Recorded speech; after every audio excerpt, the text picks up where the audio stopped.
Good morning, everyone. I just wanted to update you all on Ed's condition. The vascular doctor called me last night, and there is some good news. What he told me is that Ed has 2 blocked arteries in his left thigh. 2 blocked arteries below the knee. 2 blocked arteries on the right thigh. And 3 blocked arteries below the knee. So, rather than amputate Ed's leg, what he's going to do is go in these arteries and put stents in so that the blood can flow freely.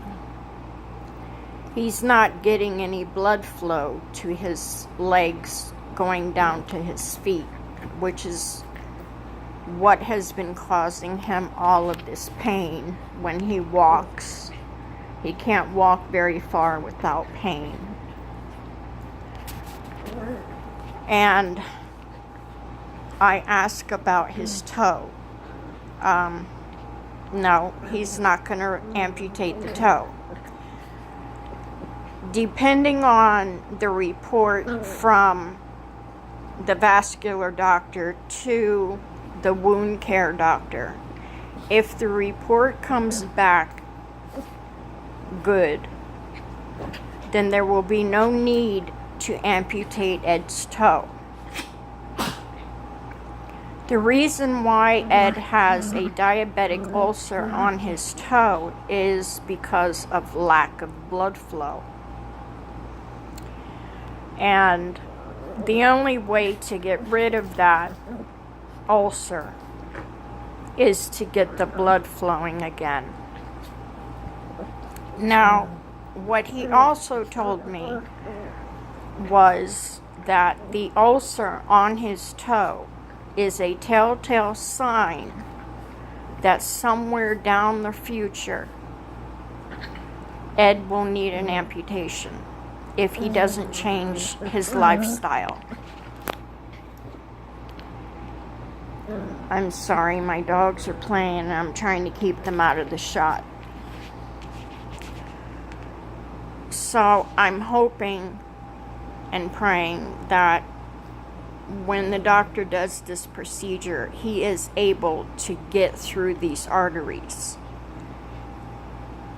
If they're so blocked that he cannot get his instruments through the arteries to put the stents in, then he can't do it.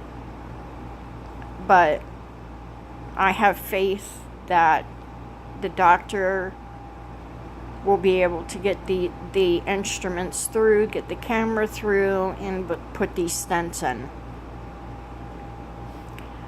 I'm very excited. I'm worn out with tears. I've been crying. I didn't sleep.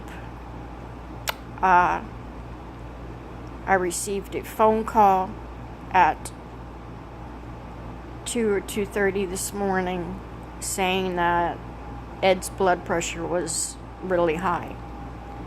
My question was to them, is he in a lot of pain? Yes, he is in a lot of pain. When you have pain, your blood pressure goes up. So I raced in my car.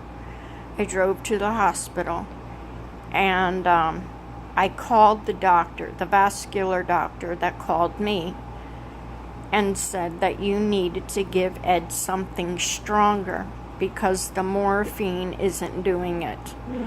He's groaning, he was fidgety, he couldn't keep still in his bed, he was crying, he was begging for the pain to stop. So the doctor called in something stronger, and within 10 minutes, Ed was out sleeping. So with that, I went to the nurse's station and read them the Riot Act and said, didn't it dawn on any of you to call the doctor and say, Mr. Edward Segarra is experiencing a lot of pain, he's fidgety, he's crying, he can't sleep, you need to increase either his medication or call something in stronger. Didn't that dawn on you? It baffles me that if you see a patient that is struggling, you call the doctor and you do something. You don't let him sit there and struggle. I told them, remember my face. Remember my face, my voice, because when it comes to my husband, I will make sure he's comfortable.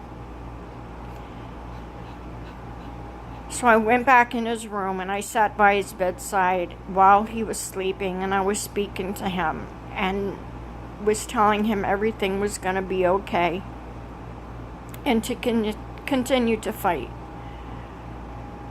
I'm just livid that I had to get up and go to this hospital. Now,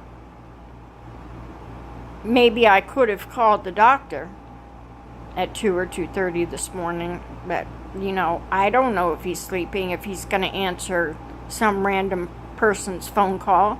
So that's why I drove to the hospital.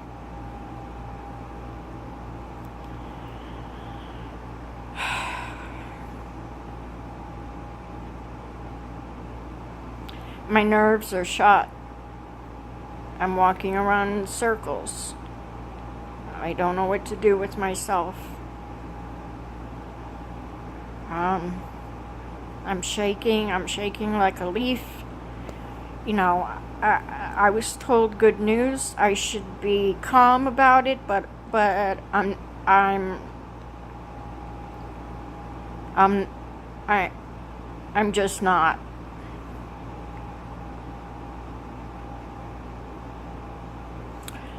I remember many years ago, my mom went in for the same procedure. I was standing outside of the operating room. They don't put you to sleep, they sedate you so you're awake and you know what's going on.